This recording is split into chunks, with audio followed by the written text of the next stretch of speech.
Yo, what's going on, Dragon Ballers? Welcome back to another deck profile. We're finally back into the competitive season, and man, did Crossworld have a pretty strong weekend. Okay, so we had the Carta Magica event on Saturday, where Marcel took first place with King Piccolo. Then the following day on the, the Core TCG event, I took top 4 with the deck. Could have been a first, but I made a terrible misplay, but maybe we'll talk about that later. But anyways, we're going to go over the King Piccolo deck. Me and Marcel played a pretty similar list. And we'll talk about some of the differences. But yeah, Marcel, man, how are you feeling about this competitive season? You obviously started off with a bang, so what are you thinking about it? Yeah, well, it's I mean, it is set 16, but I've seen a lot of older decks actually pop back up into the metagame, so it's kind of a throwback to like last year's metagame when we just started kind of repeating itself a little bit, but adding new stuff as well. Yeah, and KP is one of those decks, dude. I think people were talking about it, but I feel like it was also like kind of sleeper. You know what I mean? Did you think it was sleeper? Or? Yeah. I didn't see many people playing it. I didn't play against any mirror matches or anything like that, but I didn't hear much where else other players playing it. But except for I think Giancarlo was playing it as well, and obviously you. But very sleeper, I guess. My opponents had no clue what my effects were. A lot of them, like 90% of the people, just didn't know any of the effects of the cards. So, yeah, Gotcha. It's kind of sleeper. It was under the radar. People did not see it coming. No, I definitely agree. All right, so we have the leader. I mean, it's pretty basic. For those guys who don't know, real quick, starts 6 life. You get to put your demon clans into your life on your Unawakened side. Your Awakened's actually souped up because you get to draw 3 and then put a card from your top of your deck into your life. And actually, funnily enough, it kind of sucks to like gain more life because then sometimes like your super combos aren't live or like some of your cards aren't live, but I mean, it's obviously nice. But yeah, the leader's pretty simple. You just flip it over and then we can just go into the main deck, I guess. Yep. All right, so the first card kind of want to show off is the like TP. Wait, hold on. Got this mixed up a little bit here. TP card here. Sign Negate. This is the TP that came with the set after King Piccolo was released, where if you have the 2-cost Unison, you can just play this in defense position. I mean, in rest mode. Mr. Yu-Gi-Oh. Yeah. So I was playing 3 copies, and I know back in the day a lot of us used to play 3 because like it's got the unique, you can only use once per turn, but you found the full 4 worked for you? Yeah, I like the fact that it was able to be put into my life early into the game and combo for like 1 plus 10k. So usually I would just consistently have it by turn 2 whenever I needed it, and then also be able to combo it off whenever I needed it. So it was very good at having it at 4. For sure. And we'll see more ways, but like, dude, your Unison in this deck never dies. You have so many ways to defend it. It's kind of crazy, but... Right. Okay. The Unison itself, right? Need this card. This card is super important. With the auto not being once per turn, it just kind of melted a lot of people's boards, especially with combined with like the Yamcha counterplay. Whenever someone play a battle card negate, I was able to play Yamcha alongside it and kind of kill upwards to 30k power on the field. Yeah, you can combo them because the counterplay is always going to take precedence over the auto, just for those of you guys that don't know. So yeah, you can combo it like that to where if they play something, you can Yamcha, and then you can trigger your Piccolo auto to kill it. Yep, very good play. Yep. For this leader, you kind of just need to start turn 1, ideally with a piano. That's kind of the best turn 1 you're going to have. It starts your draw engine because you're allowed to be able to draw on both players' turns when you're on your backside. Mm-hmm. So it's very helpful getting your hand size back up replenished. I did play the 1-drop, 4-drop line. This 1-drop top 5 searches for Demon Clans, Red Namekians, and sometimes a Unison. If you're stuck in your opening hand, you kind of just get your whole deck off with this top 5 searcher. Right. And it unbricks you instantly. Yeah, so this combo is like super broken, and then yeah, Time to Fight comes down, does a deck search for the same stuff that the 1-drop does. But I know you mentioned that you were missing a card or two, and you would have played a 3-3 split of this, right? Right. I would take a 1/1 out and be able to play the TP. Oh yeah, Piccolo that like first step to revival. Yep. Yeah, first step to revival. That card would be able to take my own life and kind of extend my plays for 0 energy if I had that. But instead, I would just want to replace it with cards that are still Red Namekian or Demon Clan, so I can put in my life. Right. And just to keep the consistency of the deck up. Yeah, so slight change to my build is I did exactly what Marcel's talking about. I played 3 1-drops, 3 4-drops, and then 2 copies of Steps to Revival. And yeah, that card is so broken. Like I was talking about before, getting stuck at high life is kind of rough sometimes. So being able to take yourself down to lower life was really strong, and then just get more free guys in play. Like, I think KP is a lot more of an aggro deck now than it used to be. What do you think, Marcel? Oh yeah. Around turn 1 and 2 is just kind of trying to stabilize your own board state, and then turn 3 you just obliterate the turns. If they don't repose to you or turn ending effect to like stop your turn, you can go off pretty far. Yeah, you throw infinite free battle attacks. cards.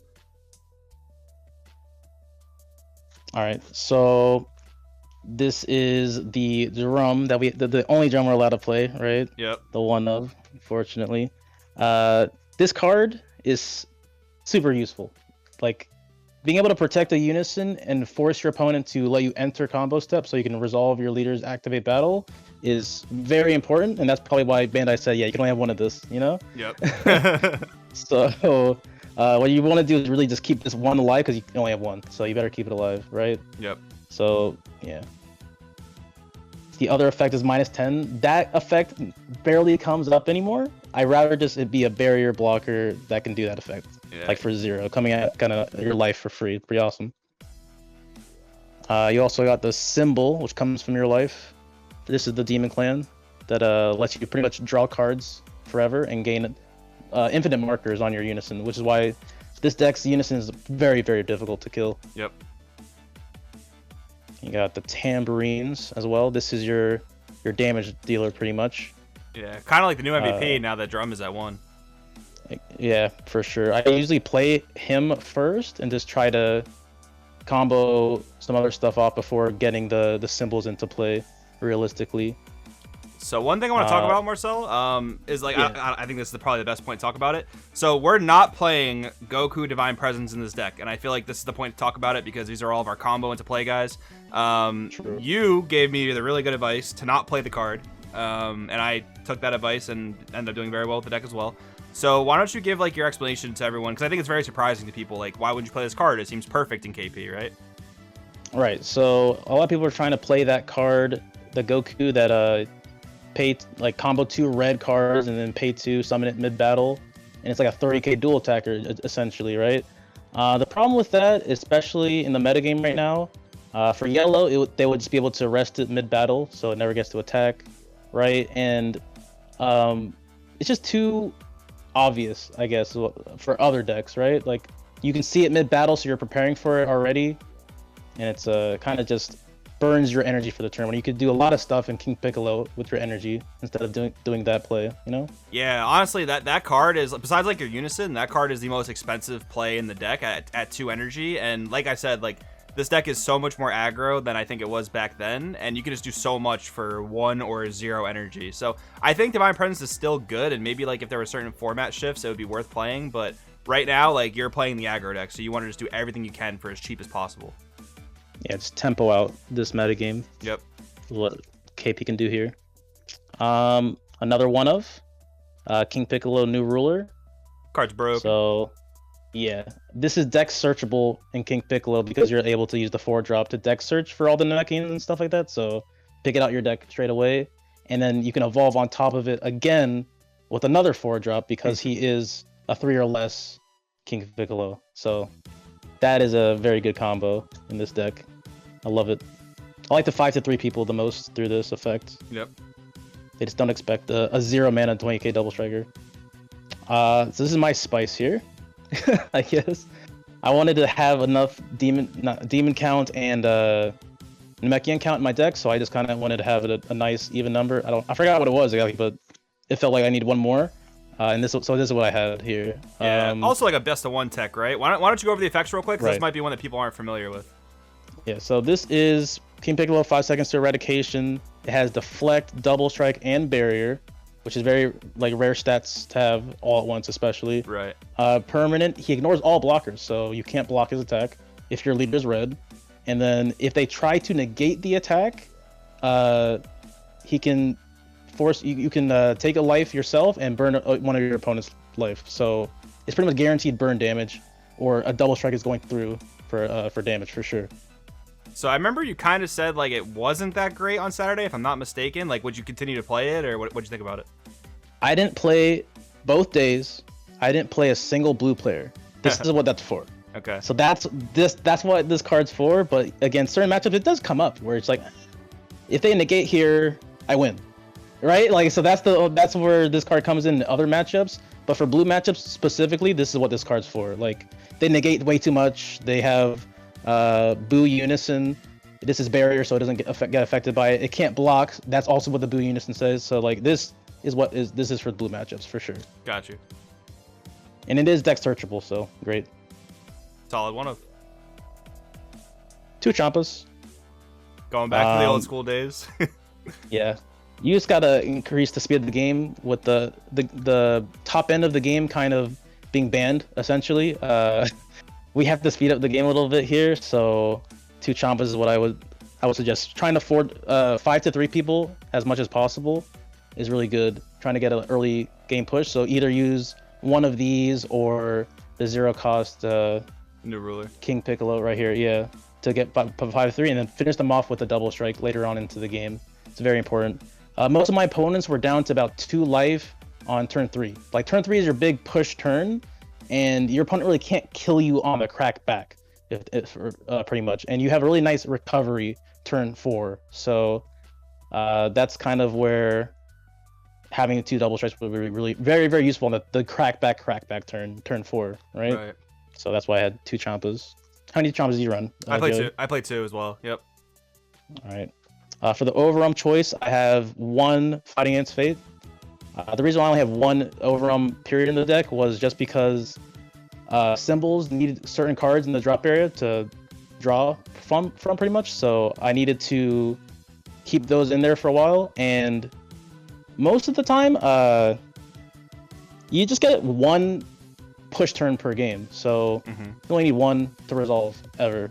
And even if it gets stuck in your life, you'll be able to take it out with your leader effect. So it never gets stuck. You usually always draw it. It's fine.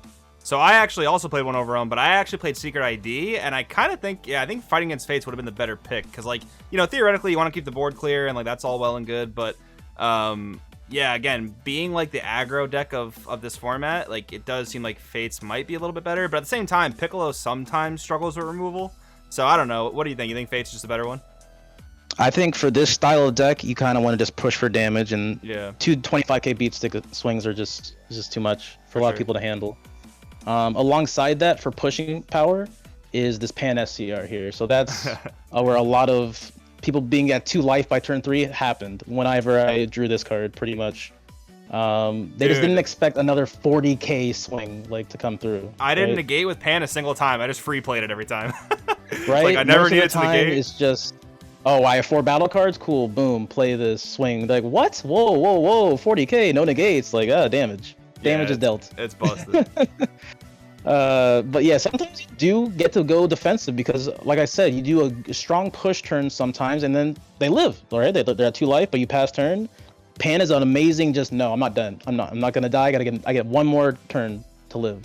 Very big deal. And while this deck is so aggressive, it's still so defensive. Like, your leader literally blocks a 15k attack for free every turn. Like, it's still a very defensive 20k deck. per turn easily. Sometimes it is 25 draw a card because you can put super combos in here. Yep. So that's a very tanky leader. A little bit of the tech cards here. We have Vegeta Resolve Renewed.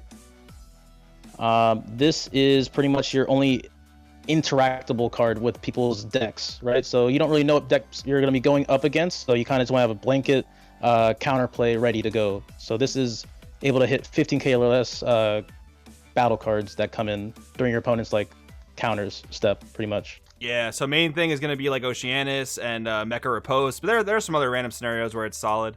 But yeah, so we actually didn't play Broly Crown. I also didn't play Broly Crown. So you know, you and Mike kind of gave me the reasoning why you guys didn't think it was so great. But yeah, do you think Broly Crown would have been worth it today, or what do you think? In a best of 1, I would say if you want to play Broly Crown, you would just have to add more cards to your deck. I wouldn't say cut cards for it. and like try to play a more slower paced Piccolo deck where you go to like turn 5, turn 6. I think is what you would do. More grindy, I guess. Gotcha. But not for the playstyle that I'm trying. I'm trying to win. I'm just trying to kill you, best of one. Oh, you didn't expect this. Boom, you're dead. Right? Yeah. So we don't even want to look at their hand. We just want to let them play the floodgate, and then we'll just respond with Vegeta. Yep. Because it burns their energy anyways, and it's just it keeps going. Like you can swing with a 10k. Like that's not. This oh yeah, it's pretty dope. You can swing with that, and then use your leader combo effect. So it's like a free 15k. Yeah. Yeah. It's 15. That's something. Yep. I'll take it. Testing the oppositions. Best card in deck. 100%. It's nuts. 100% best card in my deck. Yeah. So I played the full 4 again on your guys' recommendation. I think you were missing the 4th copy. Yeah, I just didn't have it. Couldn't find it. I literally mixed match. Like I have 2 foils and 1 not. Like come on. so you'd recommend 4 for sure then. 4. This is the best card in the deck. This is every time I played it before my Piccolo negate here, like the very first card, right? Yep. Every time I played this first, my opponent just passed turns sometimes. They just passed. They're like, I don't even want to give him the card because the backside's effect will just plus me something. Right. So sometimes this lives. This is a 5k combo next turn. Being comboable is way better than the yellow-blue ones. Right. Very, very significant. Yep. Every combo power you can get, very, very useful because near the end of the next card is going to be Frieza's Death Ball. And it's the same reason why I'm referring to that, because you need as much combo power as you can have near the end of the game. You really don't have much combo power near the end. You're just surviving off of base power of cards. So if they limit the amount of attacks you have, you want to make sure every attack counts. Right. And that's what Frieza's Death Ball is for. So I actually didn't play Death Ball. I played a 1 of max power, but I think we both said we wanted to play the actual Realm of the Gods extra card. Right, Realm of the Gods. We both couldn't get access to. But... Yeah, couldn't get access to that. Yeah. But I would definitely find some more room in my deck for that card as well. Being able to interact with cards that shouldn't be on the field, essentially, because they're greater than the energy cost for the turn. Like that card is very, very useful for the metagame. Yeah. I wanted max power for like Sin, but like that Realm of the Gods card does the same thing, but it's also red, so that's great. Yeah, being able to just charge it and use it defensively is. The utility is awesome. I love this card all day today. I absolutely love this card. Yeah, I didn't hate it. It was not bad. I wouldn't go past 2. I feel like it's kind of like 2 to 3 max. Yeah, but, I can see some worlds where there's 3, but definitely 2 to 3. Yeah. Just getting out Drum because you're 1 of, right? So like getting that card out of your deck is pretty amazing, and also being able to summon something that you, like let's say they handled your Tambourine that you played with a charismatic villain. I'll play it again. Just summon another one from your deck. You're right. Yeah. Perfect. Love this card. Being able to use it, activate battle. So defensively, blocking with a drum, comboing this on the drum to keep it alive. Play another one, like cymbal or tambourine. Like, oh my god, your opponents gets frustrated when they're developing your board on their turn. It's kind of crazy. Yep. And the last one's gonna be super combos. So this was what I had for the tournament. I think Joey had a completely different. Yeah, I play 4 Raditz. Yep.